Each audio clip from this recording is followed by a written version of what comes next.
I'm Kate and this is my husband Will, and we farm at Treway Farm with our children Charlie and Flora, and Treway Farm is located just near St Austell in Cornwall. So at the moment we're running about 300 shorthorn cattle going from our breeding bulls, breeding cows down to young calves, and then we produce 2,500 Christmas turkeys, 250 Christmas geese.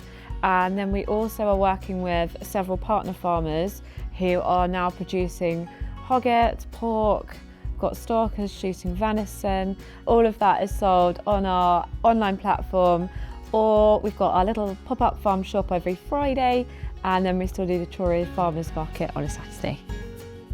Regenerative farming means something different to everybody, but I think for me personally it means farming where you're putting more in than you're actually taking out. You're farming completely in harmony with nature. It's totally sustainable. You're actually benefiting your environment. You're benefiting human health by the amazing meat that you're producing. So essentially it's going back to farming how it used to be. It's nothing new, it's nothing fancy. It's going back to traditional ways. The cattle have never ever looked healthier. And you can just see the farms alive with insects, with wildlife, with the birds. And that is all happening whilst we're producing some of the most nutrient-dense food on the planet.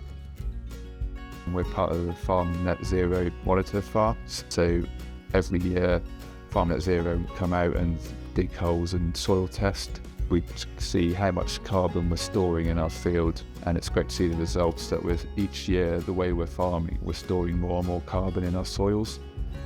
So it's just a great indication to see how we're progressing as a farm and see the improvements that we're doing to the soil. We produce our turkeys in a really old-fashioned way. So we dry pluck them. It means that there's no water touches their skin.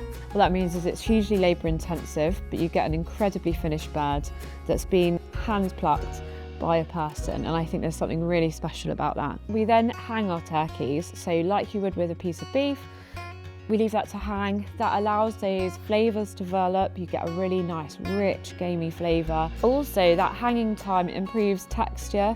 The enzymes will start to break down, the same as in a beef hanging, and you get an incredible eating quality. And also, it's an old-fashioned traditional way of doing poultry that's been done for many, many years, and it produces the most incredible birds.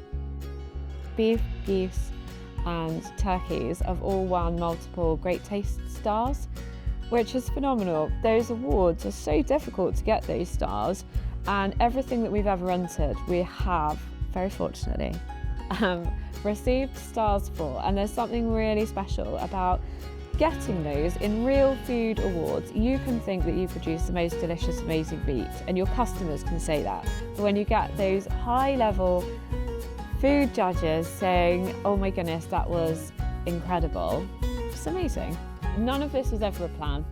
Because we've really gone our own separate way, I think you do doubt yourself. We are completely mad. But, you know, it's so special to be building something that's so unique. It's not necessarily get bigger for us. I think it's more working with other farmers that have got the same sort of environmental credibility that we've got and produce some of the great cattle or pigs or sheep or whatever they're doing. Replicate that and work with them and sell their produce as well, and build our business through doing more collaborations, really. I do just think the more farmers we get doing this kind of thing, the more sustainable our food system is. We need these small farms. We need to be domestically producing good food. Our model is sustainable, and I think if anyone doubts it, I'd just say, well, come over and have a look at what we've achieved here, because our business is sustainable and is profitable, and there's no reason why it can't be replicated in other farms.